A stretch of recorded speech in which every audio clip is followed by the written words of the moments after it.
Hey, I'm Ali from Little Hill Homestead. Thank you for watching us today. On today's video, we're gonna show you guys how to make a mason jar cover. These are super duper easy to make. It's a good beginner project. You don't need a lot of materials and it only takes a couple minutes. So I'm gonna show you how to make these. They are made from 100% cotton material. They're fully reversible. They're super, you can throw them in the washing machine if they get dirty. And they're awesome because you could stick it over like even a coffee cup if you want to keep something out of your coffee cup if you're drinking it outside, or I mean they have multiple uses, that's all I mean. But if you want to learn how to make one of these guys, it'll take like maybe 10 minutes, and I'm covered in thread, it's fine. It'll take like 10 minutes to make, and I'll walk you through the entire process. So as long as you have a sewing machine and a couple squares of fabric, you'll be able to make one of these. Keep watching. Okay.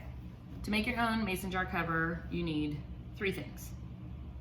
You need 2 squares of fabric. They could be the same, they can be different. I like to make them reversible, that's just my preference. And then you need a little bit of elastic. I am flipping them over so you're looking at the wrong side of the fabric. I took a piece of cardboard and I cut out a 9-inch circle. So you need a 9-inch circle of fabric. If you want to do it any way you want to do it, I just found this to be the easiest way, and now I have a stencil to use each time. So I just take, this is just a pencil. I had a fabric marker. I just didn't think it did as well as just a pencil. So, and it washes off the first time you use it anyway. So I'm just going to trace around it with our pencil. 1 and 2. If you don't want it to be reversible, well, either way it's going to be reversible, but if you only want it to be one color, just do this twice on the same fabric.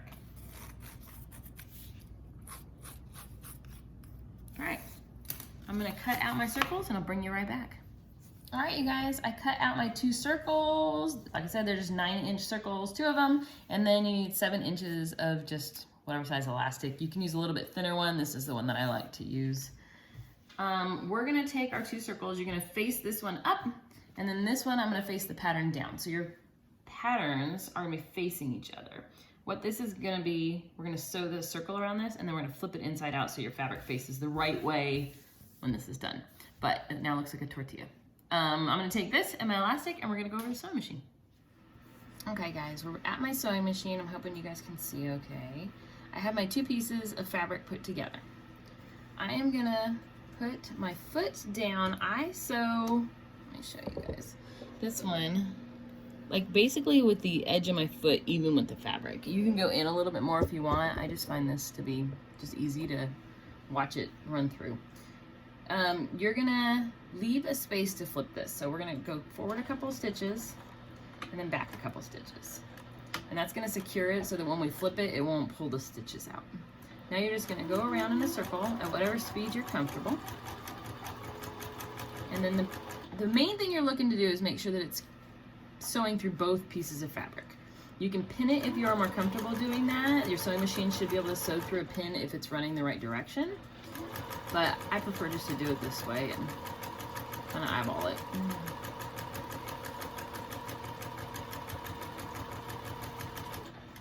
Okay, just checking my fabric again. I'm still good.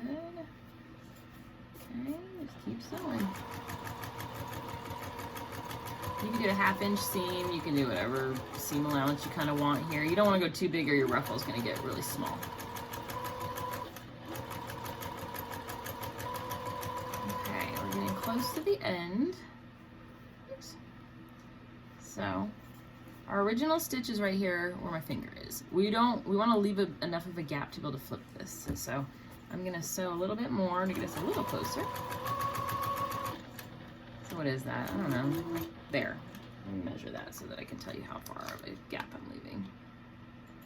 It's about 2 inches. Back stitch a couple times to hold the stitch, and then just raise your needle up. Trim your thread. Now you're gonna reach into the hole that you've created and push your fabric out through that hole. And I use my finger to kind of push along the seam. That way you know that all your fabric is out at the edge where it should be, instead of having like a funky gap of fabric. Okay, now we have our whoopee cushion. No, I'm just kidding, it's gonna be a jar cover. I'm gonna go iron this just so that it's nice and flat and easy to sew for the next step. All right, I am back, it's nice and flat. when I ironed it, I iron the little pouch that we have made. I fold my fabric under just enough so that when I sew this closed, you don't have a raw edge showing. So I just tuck that under when I iron it. Okay, the next step we need to do is make the channel. This is where our elastic is going to fit.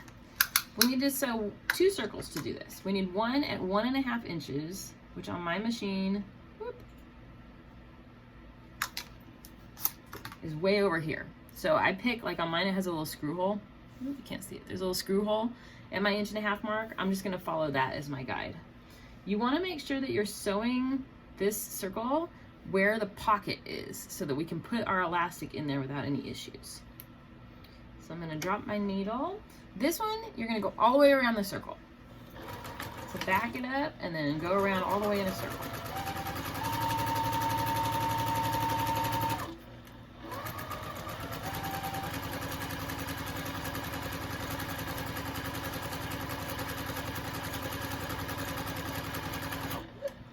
Okay, and then I'm back to where my thread started.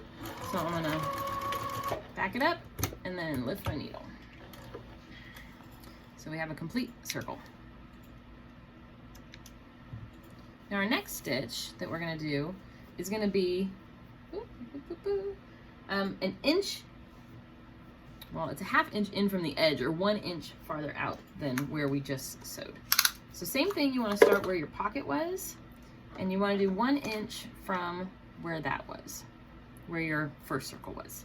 This one we're gonna leave a little bit of a gap to fit our elastic. So for me, there we go. That's gonna be, how far from the needle?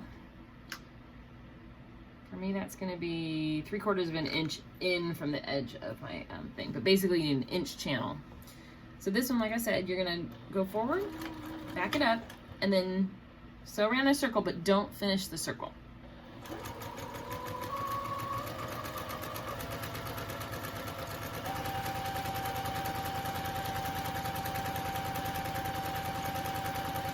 Just use my fingers to pull this, and that keeps the circle moving in a circular motion while you're sewing.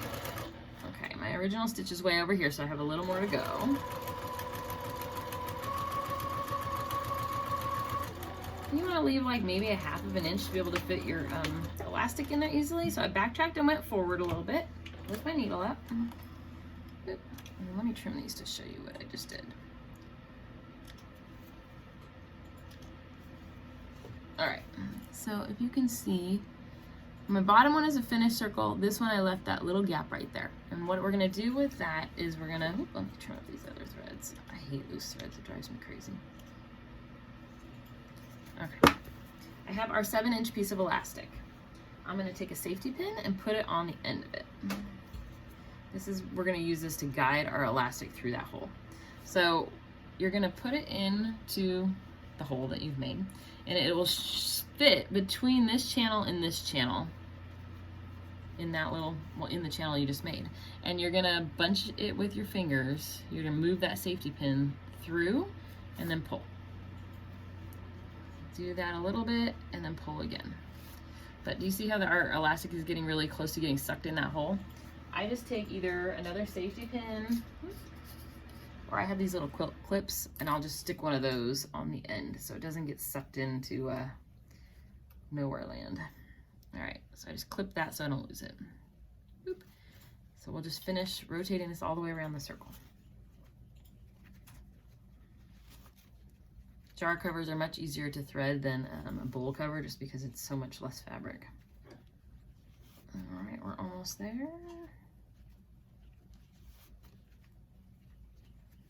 All right, I'm back at my start. You're gonna push, whoop, gotta get to the place. You're gonna push your safety pin out of the hole and pull it. So what I do is I unclip that clip that we have and find both ends. And I'm gonna pull them kind of tight so that I have room to get them underneath my sewing needle without this ball being in the way. Take off your little safety pin. Set that to the side. Now, you're gonna line these up so they're even, and we're gonna just put a stitch across it back and forth a couple times to secure your elastic. There's no like how far in. I just line it up with the back side of my sewing needle. I go forward and backwards. I have 3 times each way, so 6 total. Lift your needle up, pull that out, trim up your threads. Okay, do you see what we just did there? Okay, now you're just gonna pull this and it will pull your elastic back into your jar cover. And I kind of just wiggle it around to make sure it's evenly distributed. And then the last step we're gonna do is sew around our edge, and what that's gonna do is close this hole up, but it's also gonna leave just a little stitched edge, which just makes it look finished. So that as well, you're gonna get as close to the edge of the foot, so that you catch your fabric. So mine is actually, let me show you. Can I get you? Flip you this way, sorry. Mine is, see how it's just inside of the edge of the foot? I don't know if you can even see it, I'm sorry. There you go. Just inside the edge of the foot, and then we're just gonna spin it around in a circle. Knocked my ginger ale over, y'all. Okay. Same thing, you're gonna go forward, backwards a couple, like 1 time, and then just sew all the way around that edge. If you wanna just sew that hole shut, you totally can. I just find this makes it look just a little bit cleaner on your finished product. And I don't know if you can even see me because that's in the way, but you just want to make sure you stay on the fabric and don't go off the edge.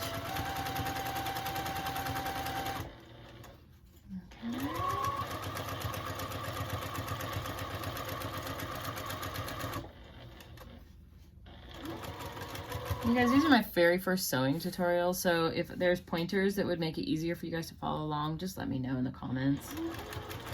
I do a lot of sewing, but I don't teach it. I'm self-taught. My mom showed me many years ago, and I learned from my junior high teacher. But, okay, that's where we started. We're gonna meet, go to where you started, and then back it up. 2 stitches, forward 2 stitches. Lift that needle up, and then trim our threads.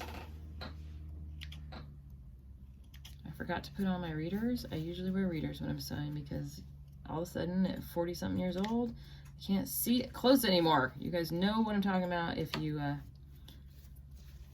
are over a certain age. I'm actually blind anyways. I have to wear glasses or contacts anyways. So, all right, we're all trimmed up. Let me show you our, one more thread, sorry. Okay, so here is, the elastic is in this channel, and then I just sewed this stitch right here. All right, I'm gonna take you into the kitchen and show you the final product. So I have our finished jar. I was gonna show you on a couple jars how the finished product looks.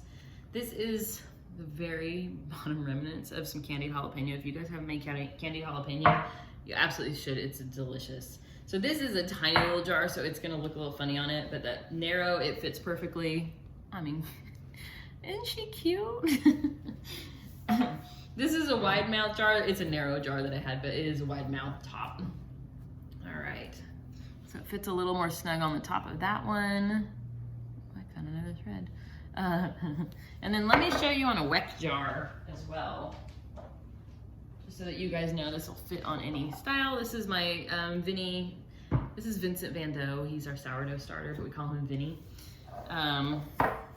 He fits, so this is just your traditional weck jar. It will also fit on there just perfectly. So he can fit on your weck jars as well. But isn't this little ruffle just like fun? And like I said, it is totally reversible. I keep showing you guys the gray, but if you flip it to our white, it's just like a clean traditional look. I've also got this one. Isn't that fabric so much fun? This one came from Walmart. It was $1.50 for each color. And they have a decent fabric section there, but it's all pre-cut stuff. But yeah, so there is our mason jar cover, the finished product. You can make 1 million of them.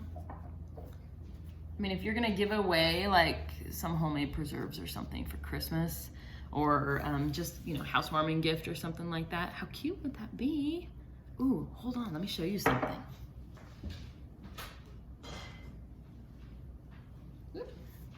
This is our homemade pine cleaner that we made that I was telling you guys would be a good like gift to give somebody. bottom of it got a little bit wet, but it's okay. It's not from that. But if you were to gift that to somebody, like say do a Christmas topper or like something that matches their kitchen if it's a new house, how pretty is that? Okay, enough ranting.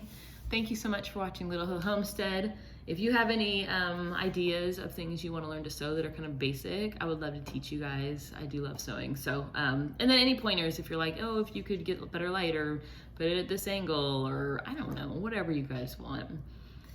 I'm here for you. Thanks so much for watching.